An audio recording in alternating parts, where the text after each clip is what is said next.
अभी जो हमारे गेस्ट हैं यहाँ पर पीछे बैक स्टेज पर, वो अभी तक जितने भी गेस्ट आए हैं उसमें से सबसे कम एज इनकी है। उनको आप सब गूगल बॉय ऑफ इंडिया के नाम से जानते हो। प्लीज वार्म वेलकम टू कौशल्य पंडित।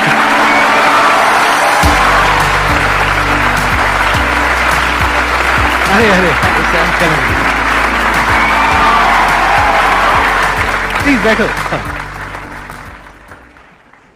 आपकी एज कितनी है पहले तो ये बता दो। तो अभी करंटली आई एम 14 ईयर्स जी। आपको पता है यहाँ पर जितने भी लोग आए हैं उसमें सबसे कम एज आपकी है अभी।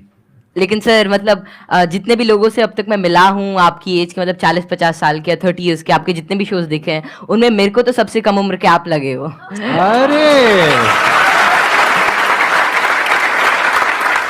ये बताइए मेरे को कि आपकी ये शुरुआत कैसे हुई। जब मैं 5 साल का था तो मुझे लिखना पढ़ना कुछ नहीं आता था। फिर ऐसे ही था कि मैंने 10-15 दिन में ही मतलब लिखना पढ़ना, like all the alphabets and everything I learn them. तो उसके बाद गर्मियों की छुट्टियों की बात है तो मेरे पापा जी एक स्कूल रन करते हैं छोटा सा गांव में, तो वहां पर मैं पढ़ता था। कहाँ के रहने वाले हो आप? मैं करनाल।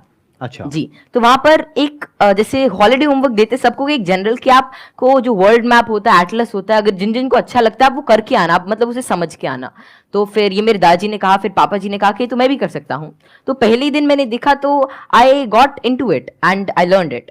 मैं उसमें सवाल पूछता गया और जितने भी मेरे कुछ भी मन में रहता तो वो सब आता गया and with in 20 days something I got use to it और मुझे बहुत ही अच्छा लगने लगा।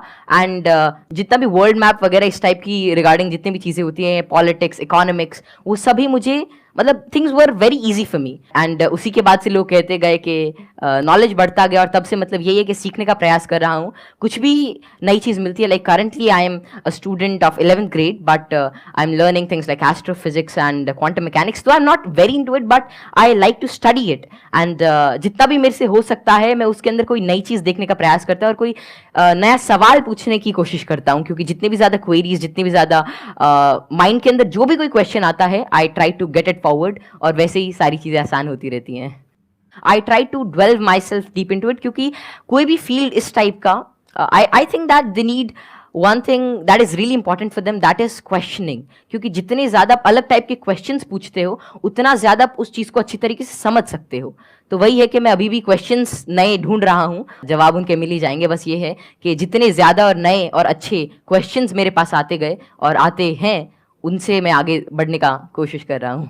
क्वांटम फिजिक्स में वेव पार्टिकल थ्योरी है जी सर। तो उसको आपने स्टडी किया होगा। हाँ, जैसे कि wave particle theory, dual nature of light and matter, वो सब, हाँ वो सब अभी धीरे धीरे मैं कर रहा हूँ। और स्पेशली अभी तो मैं एस्ट्रोफिजिक्स जो है वो ज़्यादा पढ़ रहा हूँ।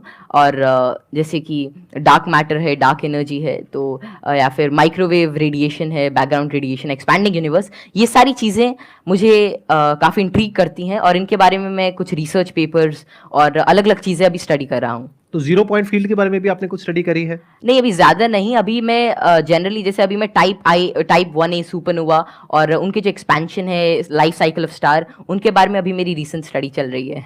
मैंने आपकी YouTube पर एक वीडियो देखी थी जिसमें एक न्यूज़ एंकर आपसे कुछ पूछ रही थी और आप एक एक करके सारे सवालों के जवाब दे रहे थे। तो क्या अभी भी आप उस तरह से सवालों के जवाब दे सकते हैं? कोई भी आपसे कोई भी कैसा भी सवाल पूछेगा तो आप जवाब दे सकते हैं? क्योंकि ऐसा है कि नॉलेज तो एंडलेस है और सब कुछ तो कोई जान ही नहीं सकता। लेकिन ये है कि जितना ज़्यादा मतलब अपने सराउंडिंग्स को ऑब्जर्व करते हैं तो उतना ज़्यादा क्या है, जितना ज़्यादा नॉलेज ग्रहण करते रहते उतना आपका माइंड एक तरह की मैग्नेट की तरह बन जाता है।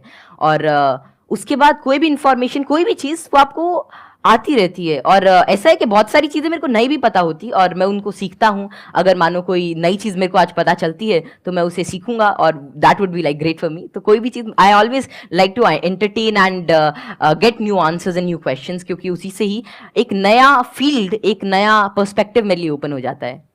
एक्सीलेंट जी। तो अब एक काम करते हैं, आप में से किसी के भी माइंड में कोई भी क्वेश्चन है किसी भी तरह का तो वो आप इनसे पूछिए।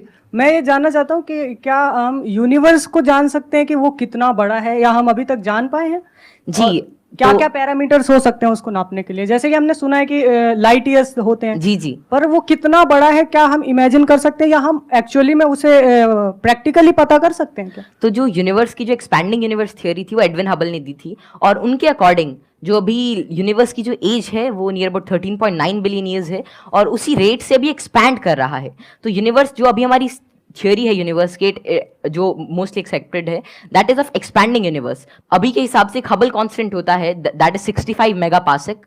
तो जो डिस्टेंस ऑफ यूनिवर्स है that is h times d, तो वही 13.9 बिलियन टाइम्स लाइट ईयर। तो इतना भी हमारा एक एस्टिमेशन है कि इतना यूनिवर्स हो सकता है।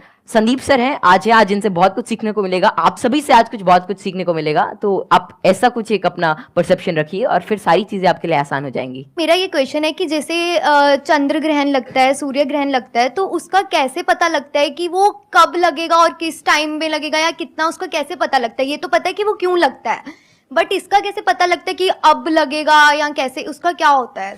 तो खैर ये जो टेक्नोलॉजी थी एस्टिमेट करने की कि कब सोलर एक्लिप्स, लूनर एक्लिप्स या कोई भी सेलेस्टियल मूवमेंट होगी, ये तो आज से मतलब कई हजार साल पहले ही डेड्यूस हो चुकी थी। और इसका रीजन यही है कि ऑब्जर्वेशन से हम एवरेज टाइम निकाल सकते हैं। एक पैरेलैक्स एंगल आपने पढ़ा होगा कि उससे हम मतलब ये एवरेज स्पीड और एवरेज डिस्टेंस निकाल सकते हैं किसी भी चीज का, और उससे ही हम डिड्यूस कर सकते हैं कि कितना रेडियस है कि एक साल में इतना डिस्टेंस ट्रैवल करती है। फिर एपोजी पेरेजी, फिर केपलर्स लॉ लगा के सेमी मेजर एक्सिस वगैरह निकाल के, तो उससे हम उसका डिस्टेंस यूज कर सकते हैं और फिर टाइम पीरियड से हम we can actually deduce it. और एक नई चीज लूनर एक्लिप्स वगैरह के बारे में ये है कि जैसे जैसे आजकल क्या है, जो due to tidal forces moon हमसे हर साल 3 सेंटीमीटर दूर जा रहा है। तो बहुत हजारों सालों बाद ऐसा होगा कि सन तो उतना ही रहेगा लेकिन चांद जो छोटा हो जाएगा, तो उसके बाद मतलब एक्लिप्स जो होगी वो जिसे आजकल टोटल होती है उतनी नहीं होगी। तो ये estimation it is done by using observation. और एस्ट्रोनॉमी एक ऐसा फील्ड है जो हजारों सालों तक ऑब्जर्वेशन से ही चला, और बहुत सारे पुराने साइंटिस्ट जैसे केपलर, गैलीली, आर्यभट्ट, जितने भी बड़े लोग थे जो पुराने जमाने के, वे सभी ऑब्जर्व करते थे। उनकी ऑब्जर्वेटरीज होती थी कि कैसे कैसे जो हेवनली बॉडीज हैं ये इंटरैक्ट कर रही हैं, कैसे कैसे ट्रैवल कर रही हैं, इनमें क्या चेंजेस हैं, और उन्हीं सभी चेंजेस को एस्टिमेट करके उन सभी को देख के आज हमने मतलब ऐसी सारी टेक्नोलॉजी को डिड्यूस किया है कि जिससे हम कर सकते हैं, एस्टिमेट कर सकते हैं उनका टाइम पीरियड, उनका डिस्टेंस और कैसे वे एक्ट करेंगे। एक्सीलेंट जी, big round of applause for him.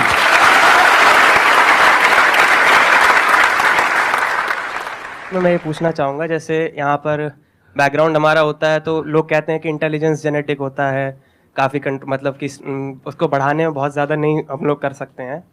तो आपका इस पर क्या व्यू है कि इंटेलिजेंस, जैसे आईक्यू टेस्ट भी आप बार बार दोगे तो आपका आईक्यू का स्कोर बढ़ने लगेगा उसमें, तो आपका इसमें क्या कमेंट रहेगा कि इंटेलिजेंस के लिए आप क्या व्यू रखते हैं? ये ना बहुत इंटरेस्टिंग क्वेश्चन है जी सर। और मैं ये क्वेश्चन के आंसर से पहले एक बार, अगर आपके पेरेंट्स आए हुए हैं, आपके फादर हाँ, आए हुए हैं, पापा जी आए हुए हैं, मैं एक बार उनसे भी कुछ बात करना चाहूंगा। एक बार उनको माइक दीजिए। मैं आपसे ये जानना चाहूंगा कि आपके जो बेटे हैं, ये तो सबको पता है कि किस तरीके से चीजों को याद रखते हैं, किस तरह से एक्सप्रेस करते हैं, क्या आप भी इसी तरीके से चीजों को याद रख पाते हैं? पहले तो बहुत बहुत धन्यवाद जो आपने माइक दिया, और जो आपके आज दीदार हुए। हम बहुत दिनों से कुछ एक गिने चुने शख्सियत ऐसे जिनसे नहीं मिल पाए, उनमें एक संदीप माहेश्वरी थे, और जैसे ही कौटिल्य को पता लगा कि उनसे मिलने का मौका मिलेगा, ये बहुत ज्यादा एक्साइटेड था आपसे मिलने के लिए। Thank you. मेरे पिताजी भी काफी इंटेलिजेंट व्यक्ति थे, कौटिल्य भी इंटेलिजेंट है, और हम बीच की पीढ़ी हैं। थोड़ा सा मैं कुछ कम हूँ, ये दोनों दादा पोता थोड़े ज्यादा। बहुत ऐसे बच्चे हैं जो मेरे से बहुत ज्यादा इंटेलिजेंट है, मेरे को लगता है, जिनकी बात करने के ढंग से, जो इतने ज्यादा, आपने छोटे बच्चे को देखा होगा, बहुत अच्छे अच्छे सवाल पूछते हैं, मतलब वे कुछ भी पूछ लेते हैं, और मतलब आपको लगता है कि अरे नहीं ये तो इससे मतलब एज से बहुत ऊपर की चीज है, मतलब या तो आप किसी और मूड में होते हो, और हम उसे इग्नोर कर देते हैं। तो जैसे जैसे हम सवाल पूछते हैं उतना ज्यादा हमारे अंदर एक मतलब चीजों को जानने के लिए एक चाह रहती है, और अगर हम वो उस क्यूरियोसिटी को कर्ब नहीं करते हैं तो उतनी ही ज्यादा मतलब वो बाद में सवाल पूछता है, उसके एक इंक्विजिटिव ब्रेन रहता है, और curiosity something that drives this intelligence, and I don't think that there is such a great involvement of IQ and genetics. लेकिन हाँ, अगर आपका मन है कि कोई चीज जानने का, कोई चीज करने का, then it's all about will power, और कितना आप उसमें टाइम डिवोट करते हैं, कितना आप क्यूरियोसिटी और इंटरेस्ट से काम करते हैं। Because even Richard P Feynman said it really doesn't matter कि how much you know, but it matters कि आप कैसे चीजों के बारे में सोच रहे हैं, और कितना इंफॉर्मेशन आपके पास है, कितना नॉलेज आपके पास है। It really doesn't matter until and unless you try to use that knowledge, और आप उस नॉलेज से कोई नई चीज को समझने का प्रयास करते हैं। और कोई नई चीज तभी आ सकती है जब आपके पास कोई नया सवाल होगा। आपने बड़ी अच्छी बात बोली कि क्यूरोसिटी हम सबके अंदर होती है, जी सर। लेकिन होता क्या है कि घर में जाकर के हम उल्टे पुल्टे क्वेश्चंस पूछते हैं, जबकि क्वेश्चंस उल्टे पुल्टे नहीं होते हैं, सामने वाले को समझ नहीं आता है तो उसके लिए उल्टे हो जाते हैं, तो वो उसको चुप करा देते हैं, हाँ बच्चे को चुप करा देते हैं और वहीं पे उसकी क्यूरोसिटी मर जाती है। उसके बाद में क्वेश्चनिंग खत्म हो जाती है, उसके बाद में वो रटना शुरू कर देता है। रटने में इंटरेस्ट तो आता नहीं है, तो ना तो अब रट पाते हैं ना समझ पाते हैं, बिल्कुल। दोनों तरफ से चले गए। तो अब मैं ये आपसे जानना चाहूंगा कि क्या बचपन में जब आपने क्वेश्चनिंग करी, इस तरह के क्वेश्चंस पूछते थे, शुरू में तो आपने अपने पेरेंट्स से पूछा होगा या अपने आसपास में जो लोग थे उनसे पूछे होंगे, जी। तो क्या आपको सपोर्ट मिला? क्या उन्होंने आपको एनकरेज किया या उन्होंने भी आपको यही कहा कि क्या फालतू के क्वेश्चंस पूछ रहा है? नहीं, जैसे I think I was fortunate enough कि जितने भी मैं सवाल पूछता कोई ना कोई मेरा जवाब दे ही देता था। और बात शुरू ऐसी होती थी कि मानो कोई घर पे कोई बात चल रही है किसी भी चीज़ को लेकर, मानो दे टॉकिंग अबाउट के एक इकोनॉमिक क्राइसिस है देश में, तो मैं उसके अंदर मैं सुनता रहता था, या कोई भी ऐसी चीज़ हो रही है, कोई स्पेस मिशन जा रहा है, मैं सुनता रहता था, मैं चीज़ों को ऑब्जर्व करता था। और वैसे ही मेरे जो भी सवाल आते I was fortunate enough to get their answers. और मानो अगर मेरे को उसका जवाब नहीं भी मिलता तो मैं पूरे दिन उनसे पूछता रहता। तो एक तो मैंने भी कसम खा रखी थी कि जवाब तो चाहिए ही, तो मैं खाते हुए भी यही पूछता, नहाते हुए भी यही पूछता, और जो भी काम करता मैं मतलब मेरे दिमाग में वही रहता जब तक वो रिजॉल्व नहीं होता। तो ज़्यादा मेरे को दिक्कत नहीं आई और मेरे को जल्दी ही जवाब मिल गया। और अगर कोई भी ऐसा रहता तो मतलब मैं भी ठीक था, और मेरे family and everything they supported me really well. तो यहाँ पे वो जो पेरेंट्स मुझे अभी देख रहे हैं उनके लिए एक बहुत बड़ा लेसन है कि अगर बच्चे कुछ क्वेश्चंस पूछते हैं तो उनके जवाब देने चाहिए, हमें पीछे नहीं हटना चाहिए, और अगर जवाब नहीं है तो हमें बोलना चाहिए हाँ हाँ, विद ऑल दी हम्बलनेस कि भाई हमारे पास में जवाब नहीं है, आप खुद फिगर आउट करो जाकर। मतलब सर जब मैं छोटा था तो इट वाज लीन लाइक 2013 और समथिंग, और तब मतलब यही नेट इंटरनेट बहुत कम था। और तो यही था कि कोई सवाल मेरे मन में आता, शायद वो नहीं पता रहता, तो मेरे पापा जी एक डोंगल आता था, मतलब वोडाफोन का, बहुत महंगा उसका रिचार्ज था, मतलब ऐसे मतलब अभी चला तो एक वीडियो देखने के बाद ही खत्म हो जाता था तो फिर वो लाते और मतलब मेरा जो भी सवाल रहता मेरे को उसका आंसर मिलता। तो ऐसे ही एटलस आती थी और कई सारी बुक्स थी, उन्होंने मेरी बहुत हेल्प करी। और अगर कभी मानो पर्सनल मतलब कोई और out of the box idea आता है, कोई क्वेश्चन आता, तो उसका जवाब मुझे किसी भी सोर्स से मिल जाता। थैंक यू जी, thank you Kautilya. Okay, pleasure meeting you.